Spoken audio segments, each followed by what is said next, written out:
Morning. It's really early today, but we have dentist appointments today. We need to get this done. So anyway, we got the fascia on yesterday. It all went on relatively smoothly. Michelle went ahead and cut out some of this stuff here so that this will poke through just a little bit without looking too obnoxious. Our fender, we think the guy who owned it before us ran it into a curb or something because it's all broken down here. So we may, if we get a little ambitious, do a little repair here and bring this guy back up. Anyway, the focus of today is getting us all put back together as well as wiring this guy back in. So we have a traditional 4-wire loom, and this is going to be wired similar to a traditional one in that green will go to the right, yellow will go to the left, and that's turn signal plus brake lights. Brown is the running light, and normally white is ground or negative, but for us this is actually plus 12 volts because this is going to power a relay that will live in the back that will alternate between having this on to listen to trailer lights versus when you step on the brake the lights come on. So that will actually be powered 12 volts by this other white wire, and then we have the ground here, and then plus 12 volts which will come from the coach will go on green, this lighter green, a heavier gauge green. So anyway, we're gonna wire this up and see if it works the way we think it's gonna work. We went ahead and ran this underneath through the engine, zip tied everything all the way back into the back, and it's sticking up inside of the housing where the light lives. So we're real close on that as well. So we'll see. So we're gonna start wiring all this up this morning and see how it goes.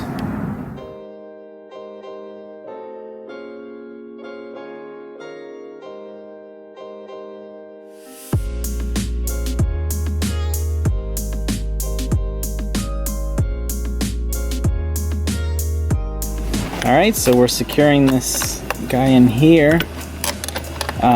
This is a 30 amp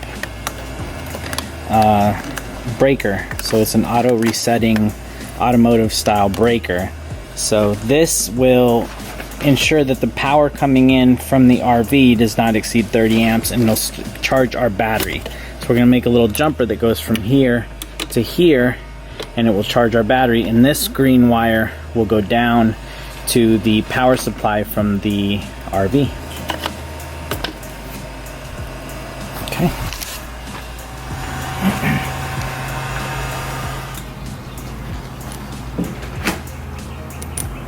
Alright, so we made up this diode, and the reason for that is we want the car to charge from the RV, but we don't want battery power leaking back into the tow vehicle into the RV from the tow vehicle, and we also don't want battery leaking out and going into the lights. So what we're depending on is when it's hooked up to the RV and there's 12 volts activated on it, then the rear lights will not function as a function of the pedal. That's what the relay does, but it will function only as power. It will only get its power from the RV connection.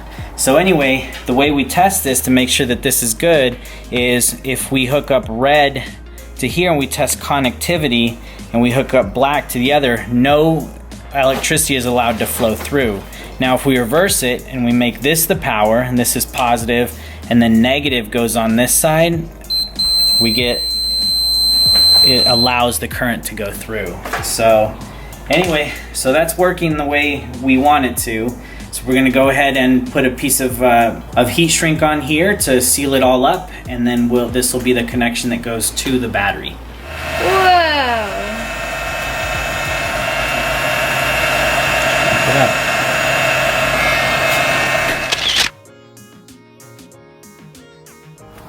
We'll feed it through the loom.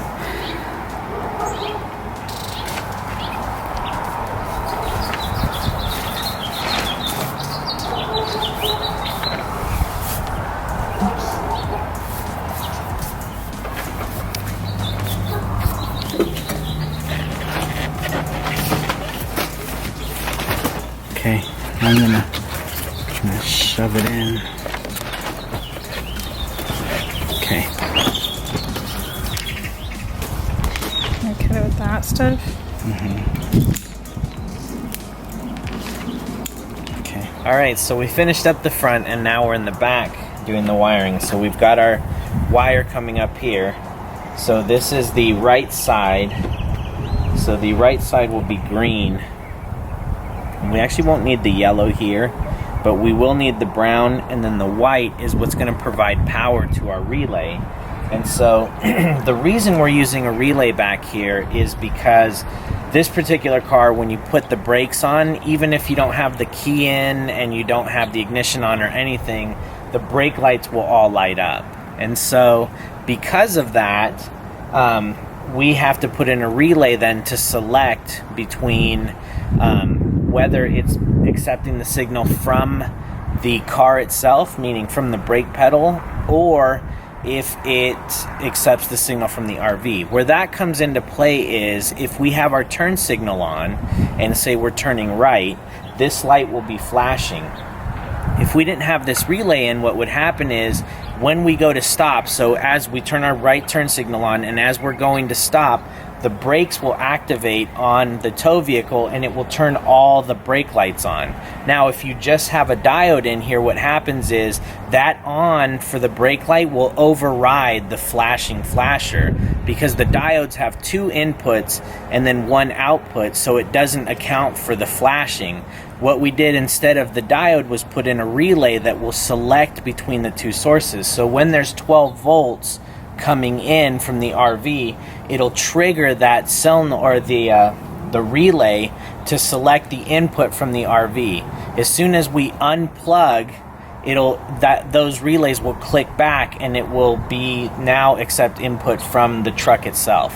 So that's the reason we had to do relays instead of just diodes, was because, like I said, when you push the brake on this car, regardless of if the key is in or anything like that, all the brake lights will activate. And so we wanted to avoid the situation where it overrode the turn signal. So anyway, we're back here. We're going to start wiring this thing up. This is what we're going to take apart. We're going to clip these wires, strip them back.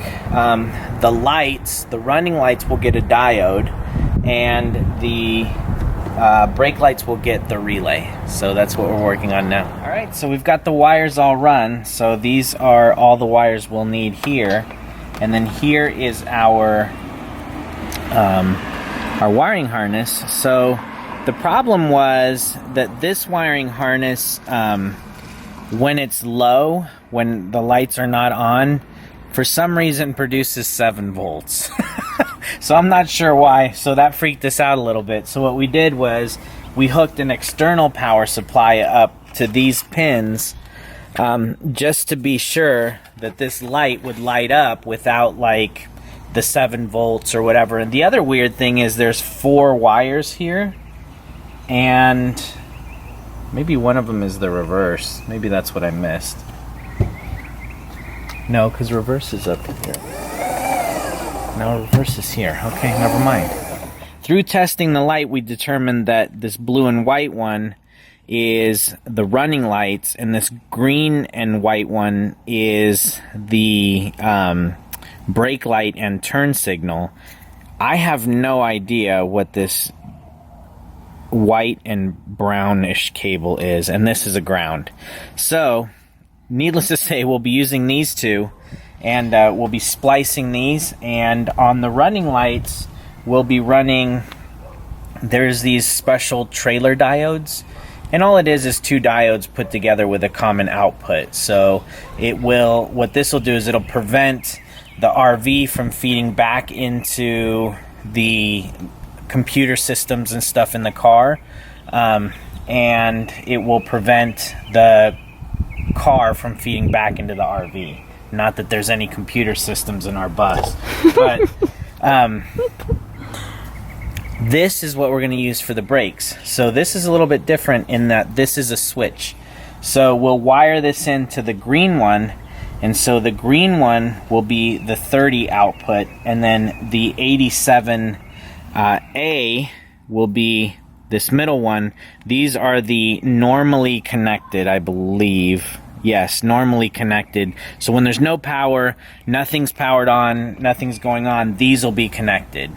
Then on the two outside ones, we have the black and the white, which are 12 volt positive and ground or negative. And then the green one is the signal from the RV. So when these have power, in other words, when it's plugged into the RV, then this signal will override anything that the truck is doing. So in other words, when the brakes come on and these lights light up, it'll ignore that, and if there's a flashing signal or whatever, it'll honor whatever the RV is doing. So we'll be using these diodes. So relays. So we'll be using this relay to accomplish that. So all that's left now is cut the wires, put the connectors on, kind of crimp the connectors on, and we're gonna give it a test. Oh no, there it goes.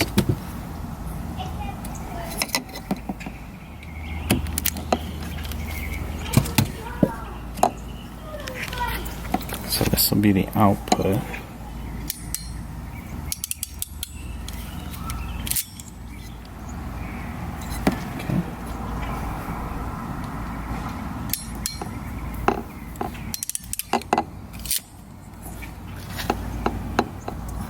Okay, now brown.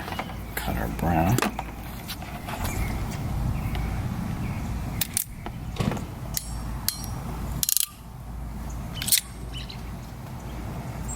Okay.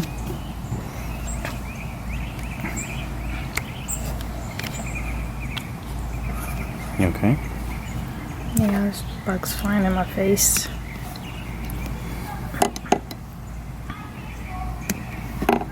Okay, that's it. So that is how the lights are connected. So we probably should test it real quick just to be sure. So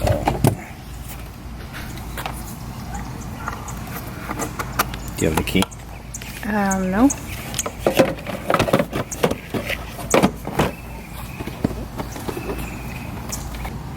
Oh, there we go. Yeah, it came on. Lit? Yep. Awesome. Okay. Okay. So now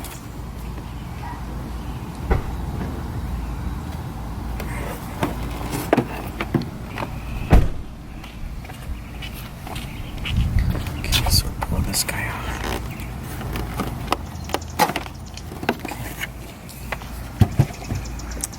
Alright, now the one that's a little more involved.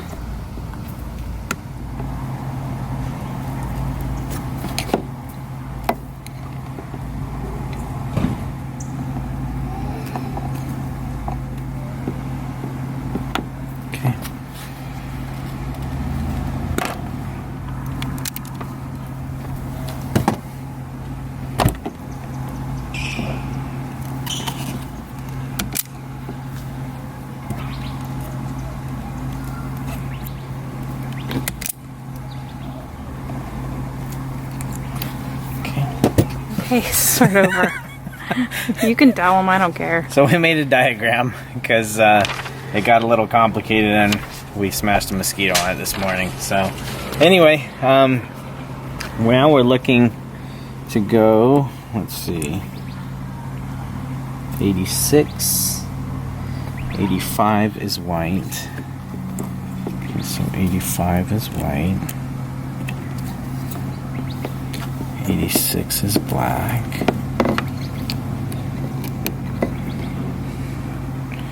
Okay, this one is 87, I believe. Yep, 87. And then this one is 30. And this one is 87A.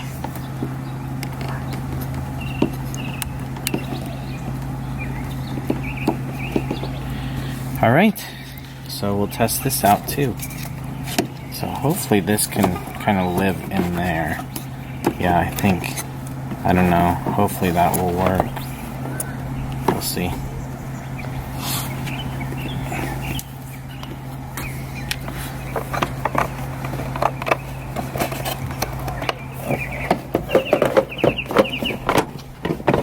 I'll just hold it up.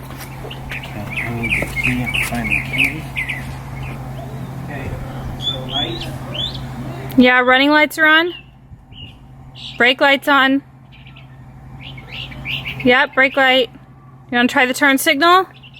Make sure that works. All right, so we just finished. The relay is down here. We have some outdoor 3M VHB tape that we stuck on there, and we stuck it kind of to the inside of the plastic guy.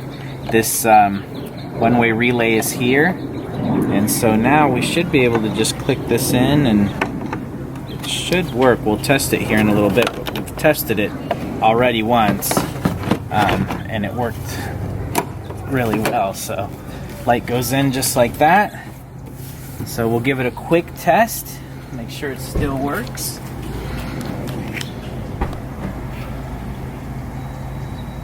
Yeah, running lights. Turn. Brake. Yep. It's good. All right, it's working. So it's working the way it's supposed to, and it all kind of fits in. So we're gonna call this side done, work on the other side, and we'll see where it goes. All right, so we think we're done. We have put the backlights together. It's all wired up. We did test it with a little umbilical cord under here that we have, but we don't have the bus still, so we can't fully test it, nor can we test the actual tow bar or set any of that up until we actually get the bus back. But that should be a relatively short thing. The brake is ready to go. The emergency brake is wired up. These are ready to go, so I think we're about probably 90%, 95% of the way there. So all the wiring works, the lights come on when they're supposed to, and the brake and turn signals come on, and we even had Dominic go in the car and step on the brake. That would simulate kind of the brake being applied, and I was kind of flashing the right signal just to be sure that that case was covered, and it was. So I think what we have is going to work for us, and the one modification that we might make is we only wired the two outside lights, and so our Dodge Durango has a light that goes kind of all the way across the back. So we may, in the future, wire that center light in. We didn't do that this time. It was just going to be more work to tear the car apart, and we actually need to use the car. So so we will probably wire that in maybe next weekend or some other time, or we may just leave it. I don't know. We'll have to see. So, but for now, we're going to call it done. So this is now our towed. It's ready to be towed by the bus. We're excited to try it and to get the bus back and hook it all up and make all the adjustments to the brake and see how that all works. So, but we're going to call it done.